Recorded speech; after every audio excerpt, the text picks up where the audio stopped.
everyone. This is Govind sir. Welcome back to lecture number 6. Continuation of magnetic effects of electric current chapter. Today we are going to discuss about electric motor. Electric motor discuss करने से पहले हमें Fleming's left hand rule के बारे में अच्छी तरह से पता होना चाहिए. अगर नहीं पता है तो please do watch previous video. उसमें मैंने फ्लेमिंग्स लेफ्ट हैंड रूल के बारे में क्लियरली मेंशन किया हुआ है. क्योंकि फ्लेमिंग लेफ्ट हैंड रूल अगर आपको पता नहीं होगा तो आपके लिए समझना मुश्किल होगा. थोड़ी बहुत 5 मिनट के डिस्कस किए थे, बट फिर भी मैं एक बार वापस इसके बारे में डिस्कस कर लेता हूं. तो हमारा जो टॉपिक है ये इलेक्ट्रिक मोटर. थोड़ा सा डायग्राम मैंने ड्रॉ किया. It's not a complete diagram क्योंकि कुछ चीजें मुझे समझानी है आपको. तो we are talking about the electric motor. So electric motor क्या होता है? Electric motor is a rotating device, है ना. ये तो आपको पता ही है ना. फैन रोटेट होता है, या जो आपका मिक्सर है, ग्राइंडर है, यू कैन कंसीडर जो वॉशिंग मशीन, ठीक है. लैपटॉप के अंदर जो सीपीयू होता है ना, बेसिकली डिस्क वगैरह के लिए, यानी तो कूलिंग फैन जो होता है. So those things are rotating because of electric motor. तो electric motor is nothing but a rotating device. Electric motor is nothing but ये क्या होता है? ये होता है रोटेटिंग डिवाइस. और इसका काम क्या होता है? So it's a rotating device which converts electrical energy into mechanical energy, which converts electrical energy into mechanical energy. जैसे कि आप अपना इलेक्ट्रिक फैन को अगर आपको ऑन करना है तो आपने इलेक्ट्रिसिटी दिया तो फैन रोटेट होने लगा. तो रोटेशन है मैकेनिकल एनर्जी. तो मतलब आपने इलेक्ट्रिकल एनर्जी को कन्वर्ट कर दिया मैकेनिकल एनर्जी में. तो rotating device which converts electrical energy into mechanical energy. तो कभी कभी क्वेश्चन में होता है ना, right on the principle of electric motor.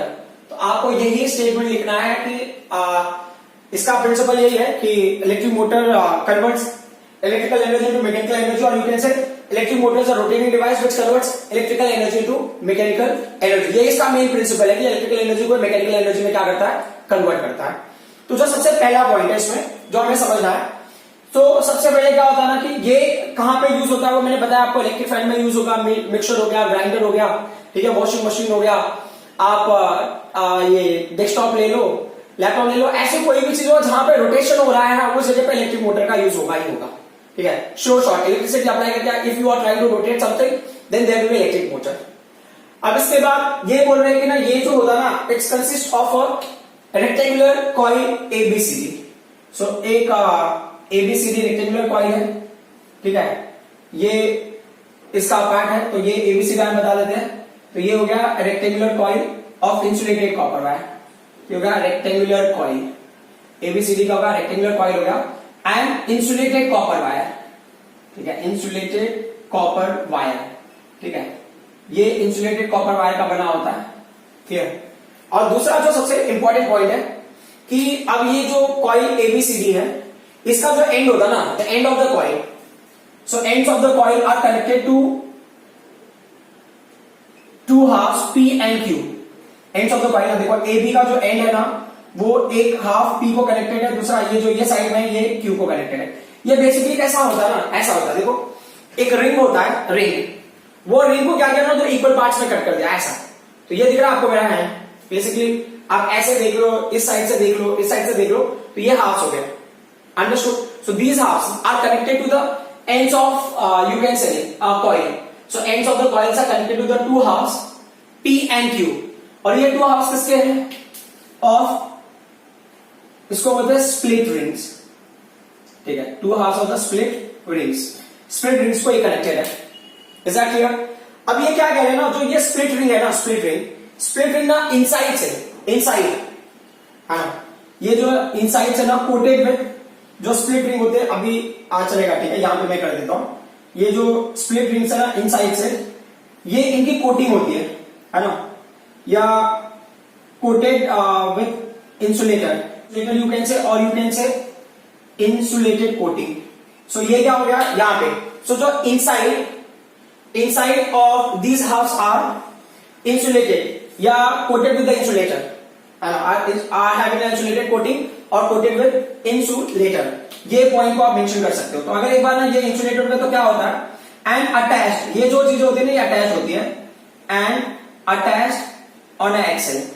अच्छा, अटैच का मतलब क्या होता है? अटैच ऑन ए एक्सेल, इसका मतलब समझ लो क्या होता है. अटैच ऑन ए एक्सेल मतलब एक रॉड होगा, जो रॉड हम इसके अंदर पुट करेंगे, और रॉड है ना, ये रॉड के ऊपर ऐसे फिक्स होंगे. लाइक यहाँ पे मार्कर कंसिडर करो. अगर मैं फिंगर्स को होल्ड करता हूं ऐसे, तो fingers are attach to this one, समझा? मतलब क्या होगा कि अगर ना मेरा हैंड मूव करेगा ना, if I will move my hand, तो along with the hand this axle is also going to rotate. तो same thing happens in this case. अभी मैं एक्सेल को ड्रॉ नहीं कर रहा हूं, एक्सेल को क्यों ड्रॉ नहीं कर रहा हूं आपको थोड़ी देर में समझ में आ जाएगा। तो अब ये क्या कह रहे हैं, इस पॉइंट को थोड़ा अगर हम आगे एक्सप्लेन करते हैं, तो इन्होंने क्या बताया कि जो इनर साइड है ना वो कोटेड है विद द इंसुलेटर, और coated with the insulator means they have an insulated coating inside. So अगर इनसाइड इंसुलेटेड कोटिंग है या कोटेड विद द इंसुलेटर, तो क्या होगा, उसके ऊपर हमने क्या किया, जिसकी वजह से कंडक्टिविटी नहीं होगी, और उसको हमने क्या किया, अटैच कर दिया किसके ऊपर, एक्सेल के ऊपर। तो जिसकी वजह से कॉइल ए भी रोटेट होगा। अब ये पॉइंट को आप अभी समझ लो, बात के लिए आपको हेल्प करेगा। तो जब मैं कॉइल ए भी रोटेट होगा, फॉर एग्जांपल जैसे कि ये वाला पार्ट देखो, ये जैसे आपने समझने के हिसाब देख लो, या आप ऐसे देख लो, ये ऐसे है ना, ये जैसे मैंने मार्कर दिखाया, आपके तरफ से देख लो मार्कर ऐसा, करेक्ट, मार्कर ऐसा ना, जो पी हाउस को ऐसे, ये marker is basically you can say AB side. तो जब ना ये पार्ट ना ऊपर जाएगा, ऐसे जैसे ऊपर जा रहा है, तो देखो आप देखो ना, ये हाउस भी क्या हो रहा है, वो भी टर्न हो रहा है, करेक्ट। तो ये अटैच होता है, इट इज अटैच। मतलब जब ना ये एबी शिफ्ट होगा ना, तो उसके साथ में ये पीक्यू भी क्या होगा, शिफ्ट होगा। मान लो एबी शिफ्ट होकर इस साइड आ गया और सीधी इस साइड आ गया, तो जो पी वाला पार्ट होगा that will go this side, and जो ये सीधी वाला पार्ट होगा वो इस साइड आ जाएगा, क्लियर। सो बेसिकली ये एक साथ में मूव करेंगे, तो P and AB part will be on same side, CD and Q will be on same side. So अगर मान लो एबी शिफ्ट होकर राइट में चला गया, तो P has to go on right hand side. अगर सीडी शिफ्ट होकर लेफ्ट हैंड साइड में आ गया, तो Q has to shift on left hand side. ये अटैच है, इसके लिए ऐसा होगा। तो अब ये क्या कह रहे हैं ना, कि जो इनका आउटर एज है ना, outer edge, so external edge of the two halves are conducting, external edge of two halves are conducting, है ना। तो आप क्या मेंशन करना है, तो आप मेंशन कर सकते हो कि अगर यहां पे देना, तो मैं यहां पे ये पॉइंट पर ऐसे मेंशन कर देता हूं। So external edge of two halves P and Q are conducting, ठीक है, ठीक है, and are in touch with, अच्छा अभी किसके टच में है, are in touch with और in contact with। तो यहां पे ना एक और आपको मिलेगा, इस तरह का पैटर्न मिलेगा, ये ब्रश होता है यहां पे ऐसा, है ना, प्रैक्टिकली ऐसे ब्रश टाइप में होता है, ये ना क्लोज कॉन्टेक्ट फॉर्म करते हैं। तो they are in touch with brush X and Y, they are in touch with X and Y, ठीक है। ये जो ब्रश X and Y होता है ना, कंडक्टिंग ब्रश यूं कैसे, are in touch with the conducting brush X and Y, वो उसके कॉन्टेक्ट में, क्लियर। और ये इस तरीके से हो गया। और फिर क्या होता है, ये जो पर्टिकुलर पॉइंट है, ये कनेक्टेड है पावर सप्लाई को, तो पावर सप्लाई का पॉजिटिव टर्मिनल, फिर negative terminal, positive terminal, negative terminal, multiple sources आप कनेक्ट कर दो, and then there is a switch, ये की हो गया, and it's connected like this, clear. ये हो गया आपका कंप्लीट सर्किट। तो जो ये जो होता है ना ब्रश होता है ना, ब्रश एक्स एंड वाई, यहां पे हो गया ब्रश, ये हो गया, इस साइड में ले लिया है ब्रश एक्स ले लिया है, और यहां पे ले लिया है ब्रश, ये जो है ये वाई हो गया। तो ये जो ब्रश एक्स एंड वाई है ना, ये ब्रश ही लग रहा है, बट ये ब्रश वाई में बोलना चाहता हूं, यहाँ पे ब्रश जैसा दिख रहा है, ये ब्रश वाई। सो जो ब्रश एक्स है और जो ब्रश वाई है, ये स्टेशनरी होते हैं, ये फिक्स होते हैं, ये ऐसे फिक्स होंगे, है ना, ये ऐसे फिक्स होंगे।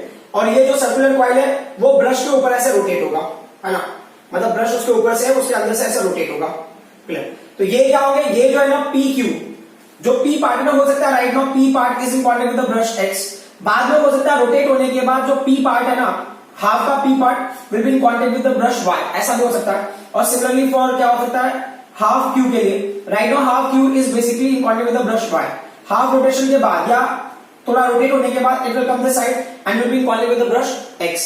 तो इस पॉइंट को मैं मेंशन करता हूं फिर से।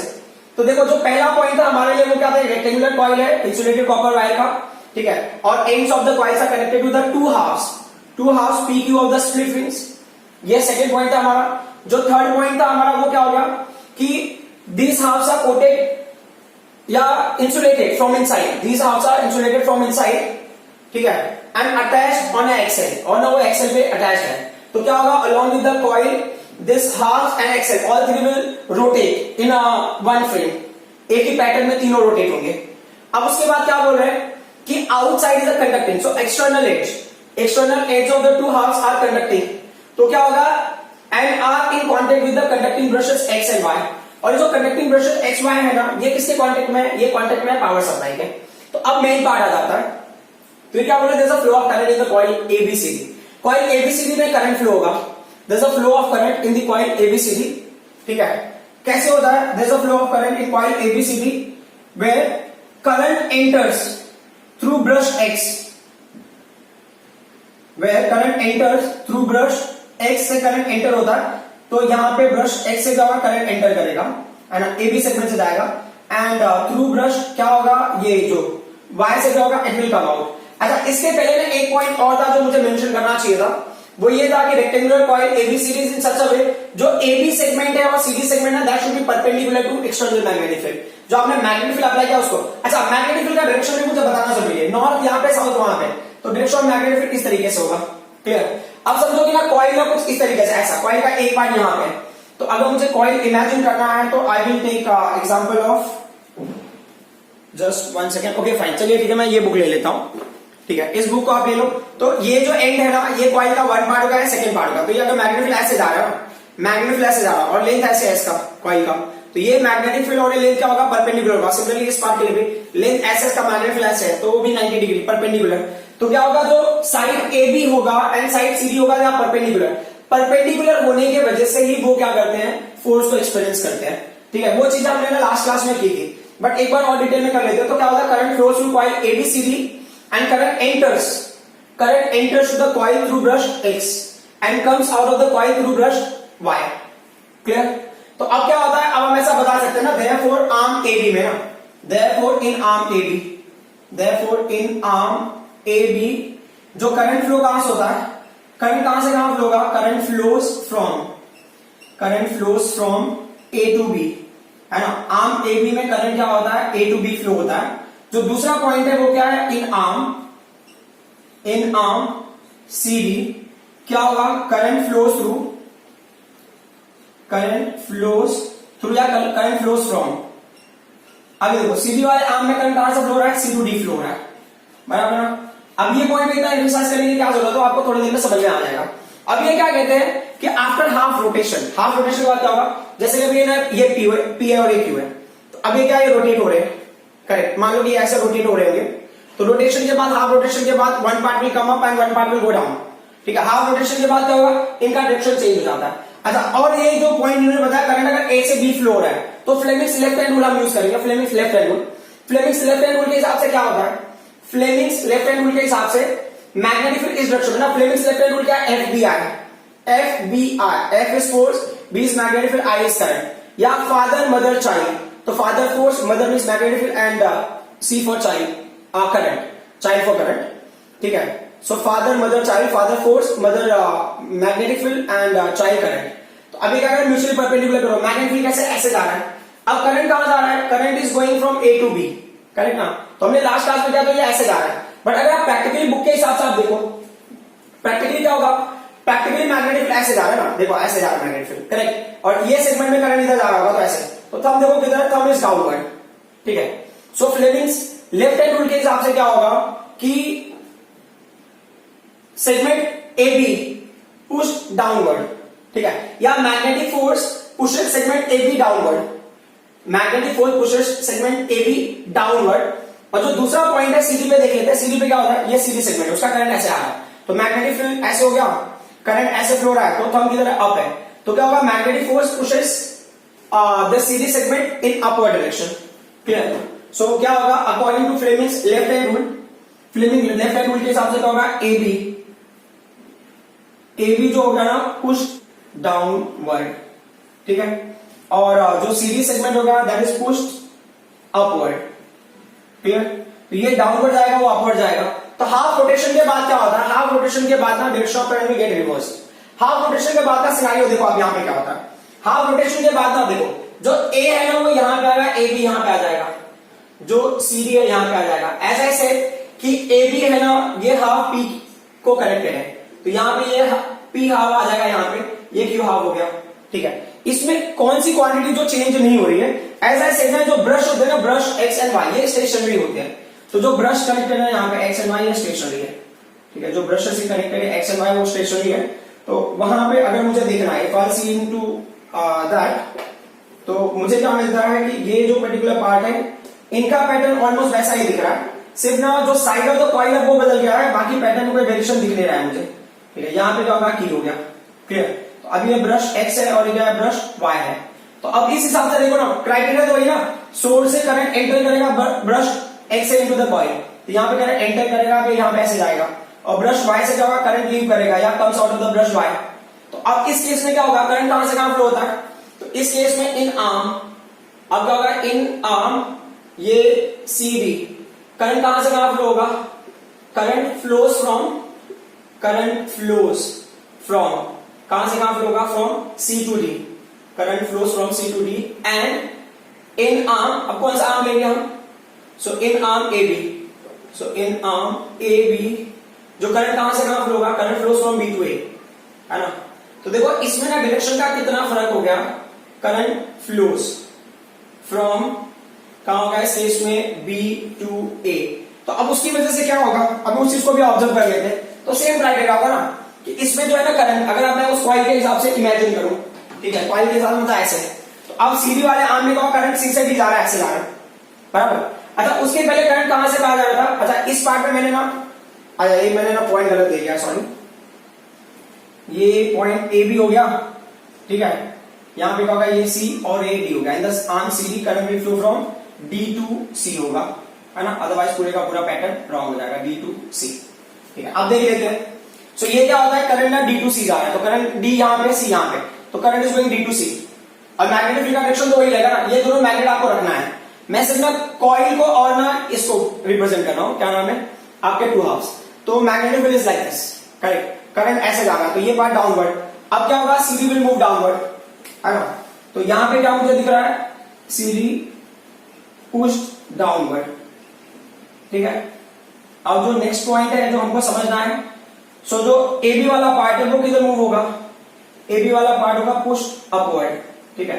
आप फ्लेमिंग लेफ्ट हैंड अप्लाई करके देख लो, करंट क्या है, इस डायरेक्शन में जा रहा है, current is going direction, magnetic field same direction में, तो फोर्स किधर होगा, अप, तो पुश अपवर्ड, तो ये क्या हो गया, ये अपवर्ड के डायरेक्शन में पुश होगा।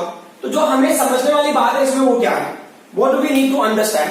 सो इस फ्रेम के हिसाब से अगर मैं देखूं तो जो ना इस साइड आएगा ना, ये बात पहले जब ए बी यहां पे था, मतलब A be left hand side था, इट वाज पुश डाउनवर्ड, ठीक है। अब ना हाफ रोटेशन के बाद क्या होता है, CD will come this side, जब सीडी इस साइड में आएगा तो अगेन पुश डाउनवर्ड, अंडरस्टूड। तो you will mention why will such kinds of things happen, because the direction of current get reversed, पहले ए से बी फ्लो होता था, अब कहां से फ्लो होगा, बी से ए फ्लो होगा, पहले सी से डी फ्लो होता था, अब बी से सी फ्लो होगा।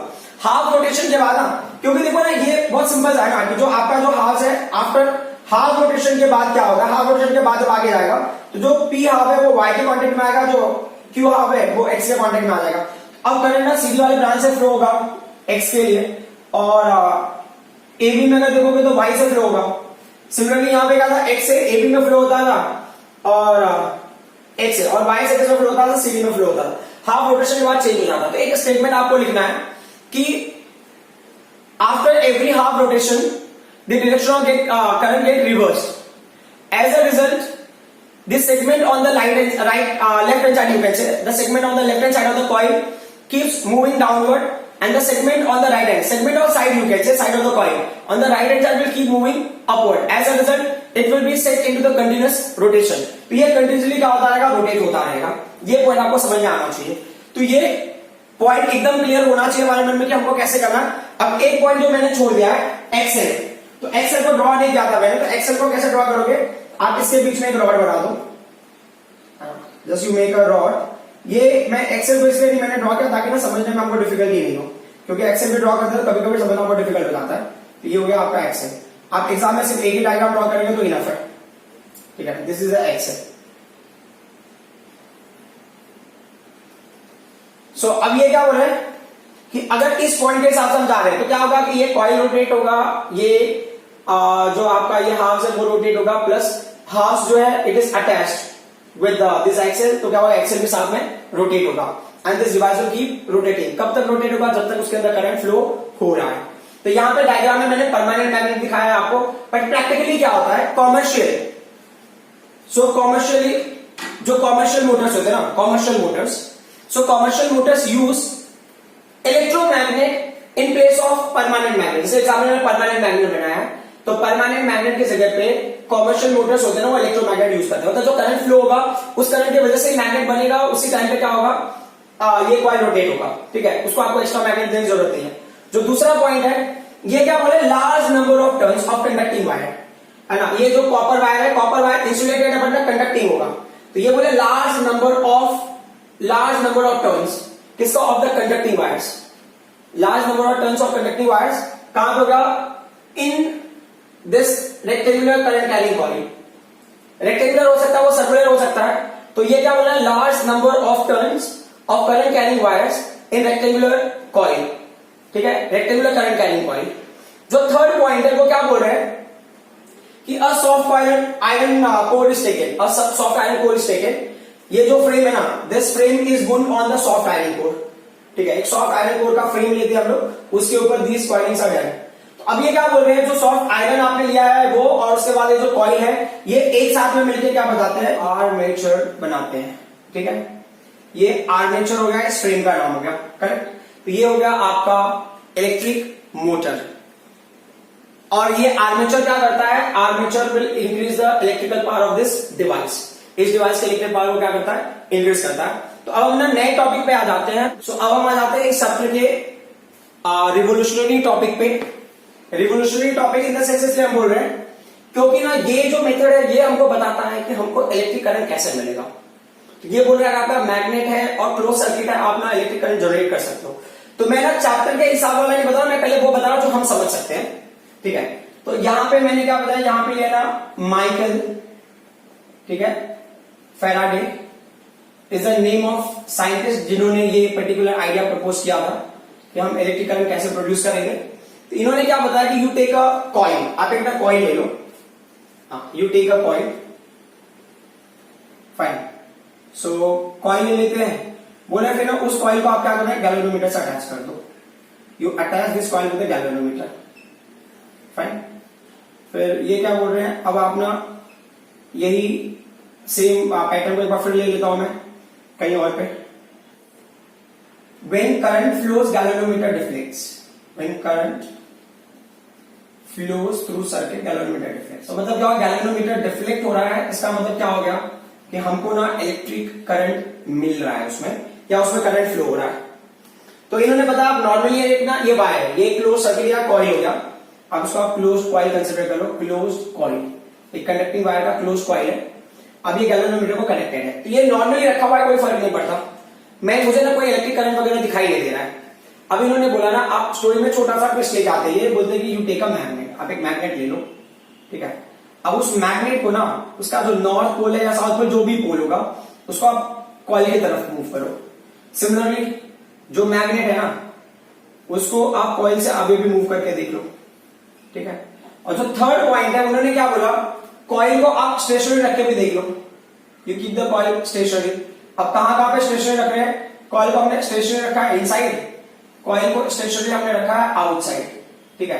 तो यहां पे वेलोसिटी जो होगा मैग्नेट का 0 होगा, यहां पे भी 0 होगा, मतलब कॉइल के रेस्पेक्ट में इसको स्टेशनरी रखा है, कॉइल को भी स्टेशनरी रखा है, मैग्नेट को भी हमने स्टेशनरी रखा है, नथिंग इज मूविंग। वहां पे कॉइल स्टेशनरी होगा, मैग्नेट को मूव कर रहा है। तो इट इज सीन ना, एक टर्म होता है, टर्म क्या है कि मैग्नेट अप्रोचेस, तो दो चीजें देखने में आती है, एक होता है मैग्नेटिक फील्ड, जो होता है ना, magnetic field increases, magnetic field increases, जिसको अप्रोच कर रहा है उसको मैग्नेटिक फील्ड इंक्रीज होगा। अब क्या होगा, दूसरा एक नया टर्म है जिसको बोलते हैं magnetic flux, magnetic flux also increases, magnetic flux also increases, clear. तो मैग्नेटिक फ्लक्स को अगर समझना है तो आपके टर्म में ऐसा समझ लो कि एक पाइप है, पाइप से ना वाटर बाहर आ रहा है, ठीक है। अब समझो अमाउंट ऑफ वाटर अगर बढ़ जाता है तो मतलब वाटर फ्लक्स बढ़ गया, और अगर अमाउंट ऑफ वाटर कम आ रहा है तो वाटर फ्लक्स का कम होगा। तो ये बेसिकली आपको बताता है क्वांटिटी ऑफ मैग्नेटिक फील्ड। ये बोल रहे हैं ना, मैग्नेटिक फील्ड इंक्रीजेस मतलब मैग्नेटिक फ्लक्स आल्सो इंक्रीजेस। जो मैग्नेटिक फ्लक्स होता है एक पर्टिकुलर एरिया को लिंक हो जाता है, मतलब वाटर में कितने पार्ट से आएगा, अगर एक पर्टिकुलर एरिया से आप लिंक कर दोगे तो मैग्नेटिक फ्लक्स हो जाएगा। तो बोले जैसे ना मैग्नेट को आप टुवर्ड्स लेके आते हो, मैग्नेटिक फ्लक्स क्या होता है, इंक्रीज होता है। और ना क्या देखते हैं हम लोग कि when magnet move towards, so when magnet moved towards coil, magnet moved towards coil, galvanometer deflects, ठीक है, deflects. So let's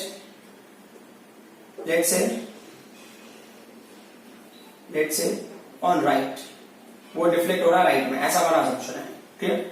अब ये क्या बोल रहे हैं, अब ना जब मैग्नेट को अवे लेके गया, ये माइकल ने जो भी एक्सपेरिमेंट किया वो चीजों को एक्सप्लेन किया। माइकल ने बताया कि जब हम मैग्नेट को अवे लेके जा रहे हैं तो क्या होगा, फिर मैग्नेट मूव्ड अवे, है ना, इन्होंने फिर बताया।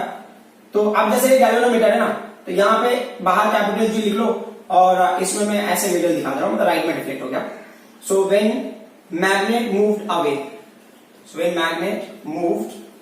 अवे, जब मैग्नेट को अवे मूव किया, away from coil, so galvanometer again shows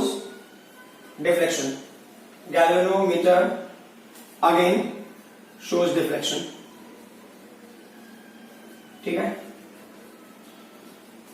deflection, but in opposite direction. किसके ऑपोजिट डायरेक्शन में, जो अभी हमने किया था उसके में, है ना, तो दैट इज व्हाट, लेफ्ट। बात समझ में आ रही? जो नेक्स्ट पॉइंट है वो क्या होगा कि जब ना magnet was stationary inside and outside coil, magnet stationary, कहां पे stationary, magnet stationary inside as well as outside the coil, ठीक है। तो क्या हो गया, नो डिफ्लेक्शन, मतलब कोई डिफ्लेक्शन नहीं हुआ किसमें, गैल्वेनोमीटर में। तो जिसका मतलब क्या हो गया, नो करंट, मतलब कोई करंट फ्लो नहीं हुआ। अभी यहां पे जो समझने वाली बात है ना वो ये है कि आपने ना इसके अंदर कुछ किया नहीं है, आप ना मैग्नेट को मूव कर रहे हो टुवर्ड्स एंड अवे। तो ये क्या दिखा रहा है कि जब ना मैग्नेटिक फ्लक्स इंक्रीज हो रहा है, मैग्नेटिक फील्ड इंक्रीज और डिक्रीज हो रहा है, तब उसके अंदर ना पावर सप्लाई जैसा कुछ बिहेवियर हो रहा है या करंट फ्लो जैसा कुछ एक्टिविटी देखने को मिल रहा है। तो इसका मतलब क्या हम कंक्लूजन निकालते हैं कि when flux changes, when magnetic field है ना, ब्रैकेट में लिखो मैग्नेटिक फ्लक्स कहां पे, linked over close circuit changes, और क्लोज सर्किट है ना, ये क्लोज सर्किट होना जरूरी है, close circuit changes and EMF is induced, मतलब करंट फ्लो हो रहा है तो कोई तो पावर सप्लाई बना ही होगा ना, ईएमएफ मतलब power supply, and hence EMF induces current, and hence induced EMF induces current, and hence induced EMF induces current, और आपको क्या मिलता है, करंट फ्लो दिखाई देता है। तो एक जो पॉइंट हमने समझा यहाँ पे कि आपको क्या करना है, मैग्नेटिक फील्ड को चेंज करना है और इलेक्ट्रिक करंट को जनरेट करते रहना है। ये बहुत सिंपल सा टास्क है, एक्चुअल में ऐसा ही होता है कि आप मैग्नेटिक फील्ड को चेंज करते हो किसी क्लोज सर्किट के ऊपर और सर्किट के अंदर करंट इंड्यूस होता है। तो नेचर में आपको ना ऐसे एनी नंबर ऑफ थिंग्स दिखेंगे जिसके थ्रू आप इलेक्ट्रिसिटी जनरेट करते हो, लाइक हाइड्रो पावर प्लांट में हमें क्या करना होता है, हाइड्रो पावर प्लांट में हम टरबाइन को रोटेट करते हैं, टरबाइन को हम यूज करते हैं to change the magnetic flux over the close circuit. फिर उसके बाद ना विंड मिल होता है कि विंड ब्लो हो रहा है, जो विंड्स के ब्लेड होते हैं वो रोटेट होते हैं, that's again connected to turbine rotate होगा तो मैग्नेटिक फील्ड चेंज होगा ओवर द क्लोज सर्किट, ठीक है। सेम चीज अब अगर ना एक होता है स्टीम जनरेट करके ना, आप स्टीम को फ्लो कराते हो टरबाइन के ऊपर, टरबाइन रोटेट होता है, टरबाइन रोटेट होगा, मैग्नेटिक फील्ड अगेन चेंज होगा ओवर द कॉइल, सो जिसकी वजह से क्या होगा, ईएमएफ इंड्यूस होगा, induce EMF will give you induce current, और उसी करंट को हम यूज करते हैं। सो अब ना डे टू डे लाइफ में जो ना आप जनरली यूज करते हो, ऐसा 7th and 8th स्टैंडर्ड में प्रोजेक्ट में लोग ना, मैंने देखा है कई बार लोग यूज करते हैं, एक छोटा सा डिवाइस होता है जिसको बोलते हैं डायनामो। तो डायनामो को जब तक आप रोटेट कर रहे होते हैं तब तक इलेक्ट्रिसिटी मिलता है, क्योंकि वो डायनामो ही है। यहाँ पे ये डायनामो से ही हम क्या करते हैं, इस पैटर्न को यूज करके डायनामो से इलेक्ट्रिसिटी जनरेट करते हैं। तो डायनामो का एप्लीकेशन है, वो किसके ऊपर बेस्ड है, तो ये जो फिनोमेनन है ना, this phenomenon is called electromagnetic induction. So electromagnetic induction is the production of electric current by changing the magnetic field over close circuit. Electromagnetic induction is the production of electric current by changing the magnetic field or magnetic flux over the closed circuit. So अगर आप magnetic flux को change करके electric current generate करते हो तो उसको हम electromagnetic induction बोलेंगे, और उस प्रोसेस में जो ना ईएमएफ हमको मिलेगा उसको इंड्यूस ईएमएफ बोलेंगे, और जो करंट मिलेगा उसको हम इंड्यूस करंट बोलेंगे। तो यहाँ पे आप पॉइंट समझ लो, ये दो केसेस में मैग्नेट टुवर्ड्स और आगे जा रहा है, इसके लिए ईएमएफ इंड्यूस हो रहा है, यहाँ पे स्टेशनरी इसके लिए इंड्यूस नहीं होगा। मैग्नेटिक फील्ड का होना is not important, magnetic flux का होना is not important, important thing is that there should be change in magnetic flux and magnetic field. Magnetic field magnetic flux जब तक चेंज नहीं होगा आपको इंड्यूस ईएमएफ या इंड्यूस करंट नहीं मिलेगा। तो हमारा मेन टास्क ये है कि आप मैग्नेटिक फील्ड को चेंज करो और इलेक्ट्रिक करंट गेन करो। तो क्या होता है कि हमारे लिए ना practically to rotate the device so long is very difficult. तो एक होता है इलेक्ट्रिक जनरेटर ना, जनरेटर आपने देखा होगा ना, फंक्शन वगैरह में हम इलेक्ट्रिक जनरेटर यूज करते हैं। तो इलेक्ट्रिक जनरेटर का सेम क्राइटेरिया, जनरेटर में हम क्या करते हैं ना, सिस्टम को रोटेट करते हैं जिसकी वजह से ना मैग्नेटिक फील्ड चेंज होता है ओवर द कॉइल और आपको जब तक वो जनरेटर चल रहा होता है तब तक वो इलेक्ट्रिसिटी मिलती है। बट हमारा मेन टास्क वही है कि हम क्या कर रहे हैं, मैग्नेटिक फ्लक्स को चेंज कर रहे हैं so that we can get electric current. ये टॉपिक को नेक्स्ट क्लास में I continue. I hope whatever I explain you people understood. Thank you very much.